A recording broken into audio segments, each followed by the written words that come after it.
Hey, everybody, it's Tuesday. It's December 29th, and you know what that means. That's a phrase that the man you see on your screen right next to me, John Huber, it seems like, and it was just last week where we started the show and we said goodbye for now to my friend Kevin Green, who had passed last week, and just this week as it's rang the wrestling world upside down, and just people in general, the loss of a good man, John Huber, which most people remember him as Luke Harper and as Brody Lee in AEW. And I had the opportunity as a coach, as the head coach of the developmental system, to get to know a lot of young men and women, and I've had a lot of conversations that nobody will ever be privy to. I mean, they grow up in the same buildings and they get to know people, and John was one of the people that during a camp when other people were trying to get a job for themselves, during the camp they were saying, "Coach, you got to get this guy in here. You have to bring this guy in here. Brody, you have to bring him in here." So much so that we looked into it and who he was and what he did. And he's a big guy, and there he is, and he just had this look, this new age, look to him, and the beard and the big body, and he's such an agile man. But what a good man! And when I say good, what a father! I remember when his first son was born. What a husband! He made sure that when he was training, we set his schedule so he could be home with his wife for whatever she needed, especially as it got closer to the baby being delivered, and all the things that he needed to be necessary to do his job, but yet put his family first. He wasn't one of those guys who was out and about. He did his job and he went home to his family. And I understand that's what he did on the road as well. And I had the pleasure of working with him for years and getting to know him and his family. And he will be sadly missed, not just as a sports entertainer, as a person, as a leader, as a man. And if you're a wrestling fan, you'll hear a lot of stories, and there's been a lot of tweets and Facebook and Instagram and there it is. It's really, and you hear us talk about it all the time. That's really what it's all about. That's really what it's all about.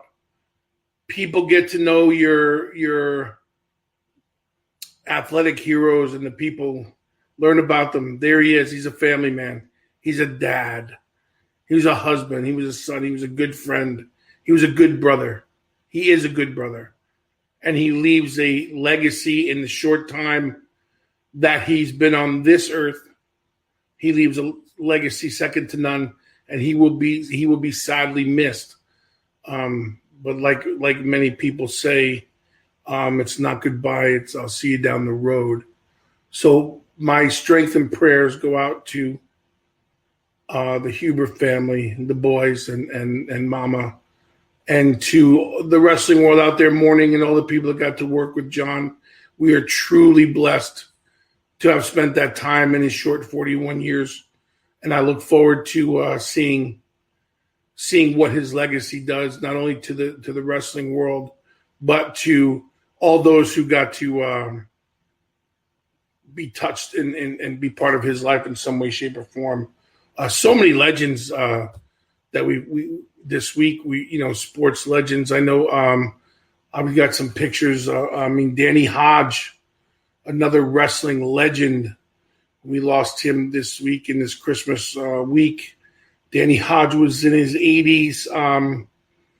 Danny Hodge was known for having hands, the grip of a vice grip. So unbelievable. I got to meet Danny so many times and had a chance to speak with him. And every time he'd look you right in the eye and grab your hand, I got a pretty good set of sausages on me with these fingers and palms. And Danny Hodge would grab you and let you know he had your hand. And he was a gentleman's gentleman. So sad to hear about Danny and all he did. And he was a good looking cat back in the day.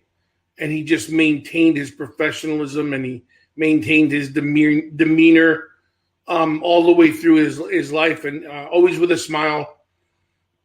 always a gentleman, and always greeted people the best way. And then in the basketball world, I believe it was Casey Jones that we also lost this week. And it's just you always hear during the holiday this season that we lose family members, friends, and acquaintances, and some of the good ones. So while I don't like to start out that way, much respect and strength and prayers to all the family and friends and people that have been affected by these losses. But remember, I don't know what you believe in or how you walk the walk, but I firmly believe that I'll see them all again. So there's Casey Jones, the Boston Celtics. I mean, you have to Google. If you're a sports fan, you know who Casey Jones is. My boy's 12, and he knows who Casey Jones was. And so just another gentleman's gentleman. And that's what you see in that generation, that they not only were they hard-nosed, I mean, pull no punches. They foul you, they roughhousing. They were elbows thrown by Casey Jones as a player, but a gentleman's gentleman and a pro, and a great manager when he came up the ranks that way as well. So just it's always that time during the holiday season that we sometimes have to say goodbye to people, and as we always try to remember the ones that aren't with us and the ones we've lost along the way. And there he is, the king of the knuckleball, Phil Niekro, in Yankee pinstripes, very good. Just you see where the fingers are, and it's one of those things that every baseball pitcher wants to master, and he truly was the master of the knuckleball. And he, another one who will be sadly missed. It's that time as our in my generation, the people that we grew up with, and as they get on and rightfully so move into royalty status, that they start taking their place where they rightfully belong, next to their peers in the next life. But all those sports figures will be missed. None more deeply than John Huber. But with that being said, I hope everyone, terrible segue, but I hope everyone had a Merry Christmas, or Kwanzaa, or Festivus. And I don't want to, Gus, watch everything with your girls, man. Take advantage of all that. Hello, Mindy, my friend. Merry Christmas. JC, good to see you. Roger, yes, R.I.P. Luke Harper. Yeah, Archie, good to see you, my friend. Joel, way to share it. There's Cindy, hello. Ron Novello, my brother, happy Merry Christmas. Tammy, good to see you. And that's just what it's all about. This family here. Noah, good to see you. This family, you viewers, Face Value Tuesdays. Let's Shannon from Down Under. Good day, everyone. Ozzy. Oi, oi, oi. Let's end this year on a high note. This has been, and like I've said, we've there he is. That's a Jimmy Hart with my boy.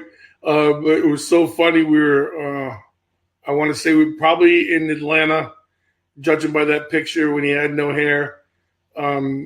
Jimmy Hart brought him to the front of every line at the access. So there's thousands of people waiting in line for all these people. Jimmy just had him by the hand, and there's my son just walking through everywhere. Front of the line for Undertaker, front of the line for this one, front of the line for this one. And it's Jimmy Hart with the megaphone. And my boy just the happiest. And that's what it's about, man. Those memories, things that make it click like that is my favorite manager and naturally my favorite son. But some of these pictures, and that's really hold on to the picture. So here's a crazy picture. This is my first featured movie that was released in India. Strangely enough, forgive me, everyone, the name of the movie was The Kama Sutra Garden.